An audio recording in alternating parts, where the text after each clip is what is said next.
Welcome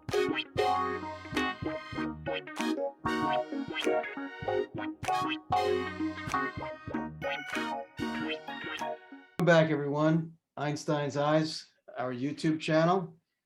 I'm Carl Rosen. I'm an ophthalmologist in Anchorage, Alaska, oculoplastics, part of the ACE program. And John Ditkoff, my partner from residency back at Albert Einstein in New York. He's a cornea and anterior segment specialist. I'm in Anchorage, Alaska. John's in New Jersey. And today I have a real treat. I have Laura Langford. She's recent at OA. She joined us about 6 months ago. She's phenomenal, great optometrist, and she's going to talk about insertion and removal of contacts for beginners. But first, I wanted Laura just to give her background, say hello, and then we'll dive right into it. Laura, take it away. Hello, my name is Laura Langford. I work with Dr. Rosen up at Ophthalmic Associates in Anchorage, Alaska. As Dr. Rosen said, I joined the practice about 6 months ago. Absolutely loving it. It's a phenomenal place to work. We've got a mix of ophthalmology, optometry, and we also have a PA there. So it's a pretty interesting group to work with. We have quite a few specialties at the practice. We have lids, lesions, general ophthalmology, glaucoma specialists. So it's a great place to work. It's been phenomenal. Fantastic. So Laura, you're going to talk about contact lens insertion and removal. The very first thing you want to do when you are first putting in a contact lens is I always have you wash your hands first. So I like to wash my hands and dry with a lint-free cloth. That way you're not going to have fuzz on your fingertip when you're handling these contact lenses, because if you put a lens in your eye that has fuzz on it, it's not going to be comfortable. So I've got these little blister pack lenses here. We call them a blister pack. And you just first pick up the foil here and you want to remove the lens from its blister pack. So these lenses often have a blue handling tint to them. So you can see them in the solution even without contacts or glasses on. So you take the lens, the very first thing you do is you inspect the lens. So I like to sit the lens on the tip of my finger and look at the lens before placing it on the eye. Now, when you're looking at this lens, you want to make sure the rim is intact. There's a picture here on the screen of what a torn contact lens looks like. If you put a lens in your eye that has a chip or a tear in the rim, it's not going to be comfortable on the eye. So you always want to make sure your lens has no defects to the edge of it. If it does have a defect, just throw it out and open a new one. So once you have inspected this lens and you know it's free of defects, you want to make sure that it is right side up. So Dr. Rosen, I think you have a couple other images there. Okay, so again, you first want to make sure that it's free of defects, and then you want to check to make sure it's right side out. So when you look at this edge of the lens and you look at the photo on the screen, you want the edges to come straight up like a bowl that fits on the cornea, which is the clear covering on the front of the eye most appropriately. If it is inside out, you'll see the edge of that lens tends to flare out on the side, and that will not be comfortable when you put it in your eye. A lot of times patients stress about getting the lens inside out, but you'll know when you put it in your eye.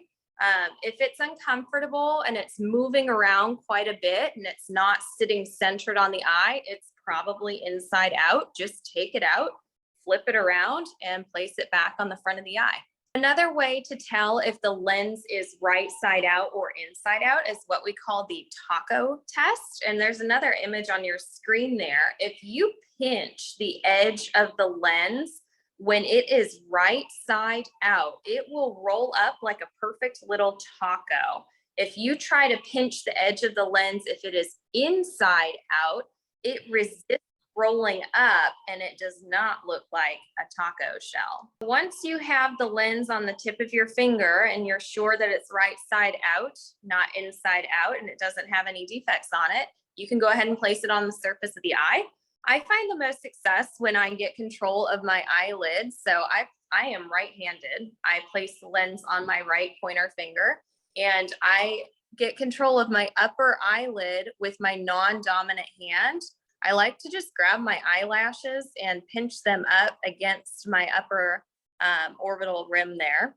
And then with my hand that has the lens on the pointer finger, I take my middle finger and pull down my lower eyelid. So I have a nice wide opening there. And then I can just place the contact lens right on the cornea.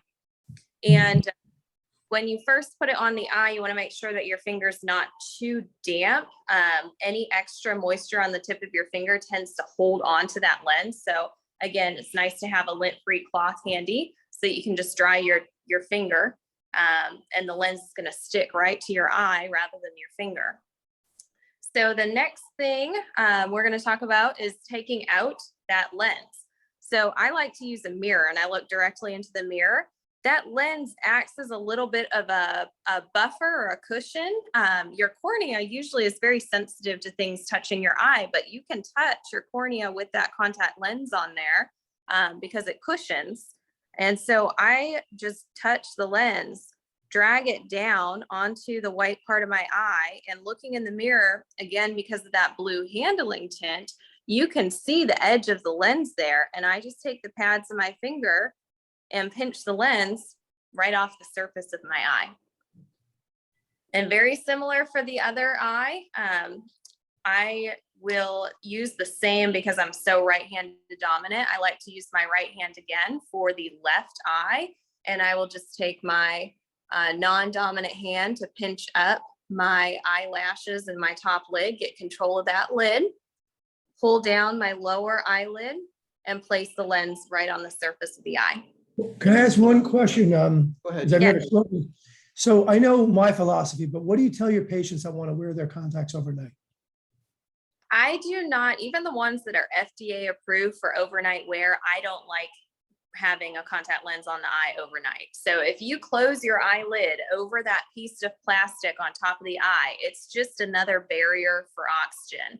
These lenses these days are really oxygen permeable, so they breathe really well.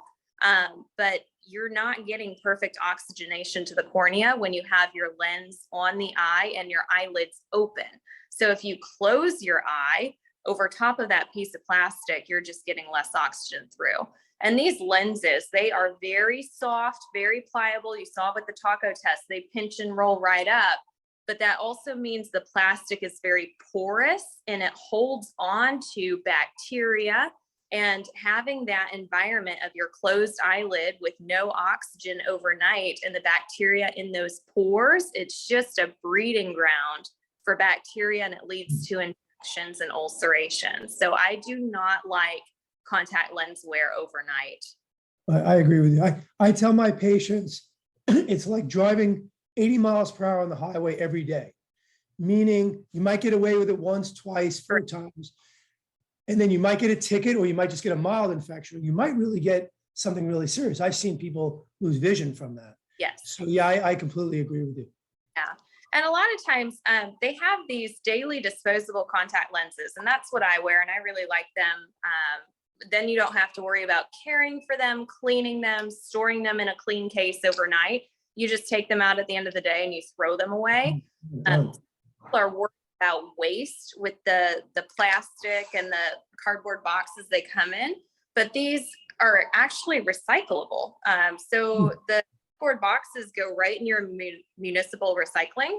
And then there's something called TerraCycle now, which will recycle the little foil and the plastic blister lens comes in. So every bit of this is recyclable these days. So don't worry about, I mean, you're not going to make a large impact on the environment by saving your lens and wearing it overnight one more night. You just take them, throw them out, recycle them if you want to recycle them.